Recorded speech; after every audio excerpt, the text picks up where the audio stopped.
I believe it is a good thing to hate Star Wars. He's not my Luke Skywalker. We can thank Disney for that one. My kids are not going to be watching any queer content. It may even be communism. George Lucas hates Star Wars. And I didn't really care about the movie. I just cared about getting the deal. It's okay to hate Star Wars.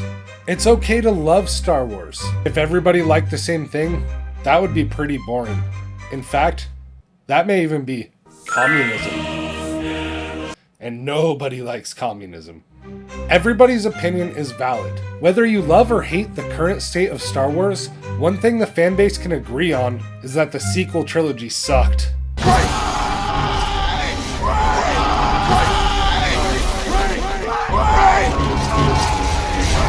I'm right.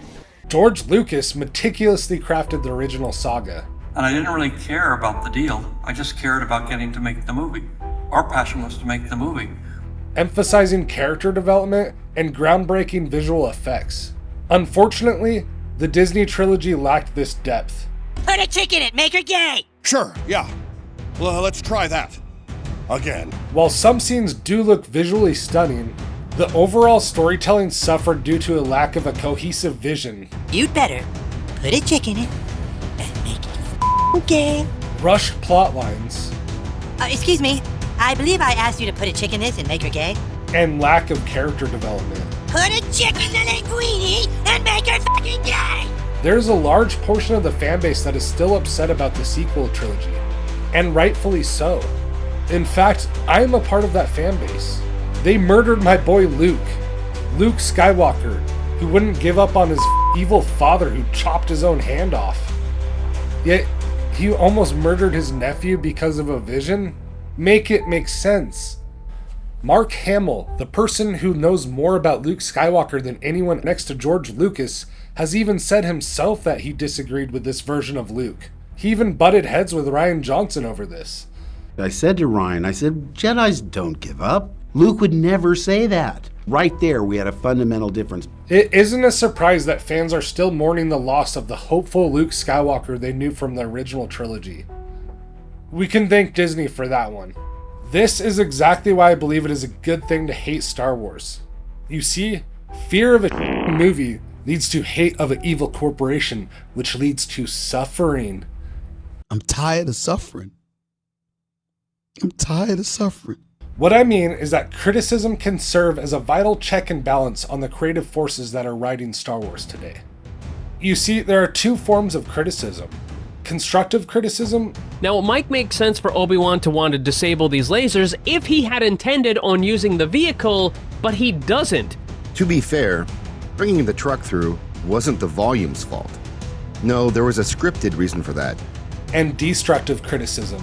So the new creator of a Disney Plus show called The Acolyte is a self-described queer director. My kids are not going to be watching anything that involves queer content. Constructive criticism offers feedback on specific, actionable suggestions for improvement, with practical steps to implement a fix. If you watch Kenobi, you might remember this chase scene. Made extra awkward because both Kenobi and Leia had to move through the same small circle space, but you couldn't have Kenobi catch Leia. Then there's destructive criticism. This form is usually vague and offers no specific guidance for improvement. It may include personal attacks on individuals rather than an underlying issue at hand. So the Easter eggs in this are find the white person. It needs to be made clear that complaining, criticizing, or just plain not liking Star Wars does not make you toxic. It is okay to have a wide spectrum of beliefs around Star Wars. Otherwise, communism. What makes the criticism toxic is the form that the criticism takes. Criticizing something for having a lack of a cohesive vision, undercooked character development, and just plain bad treatment of legacy characters is totally okay. In fact, I would even encourage it. Let's hold Disney accountable. It becomes toxic criticism when it revolves around race, gender, or sexual preference. Everyone that works on The Acolyte is gay or black or something. Yes. That seems to be like the only requirement. This is the type of criticism that has no place in Star Wars today. It distracts from legitimate criticism and creates an unwelcome environment for fans. Love Star Wars or hate it, there's a lot of passion on both sides of the fence. People don't always agree. And that is okay. Well, then they should be made to.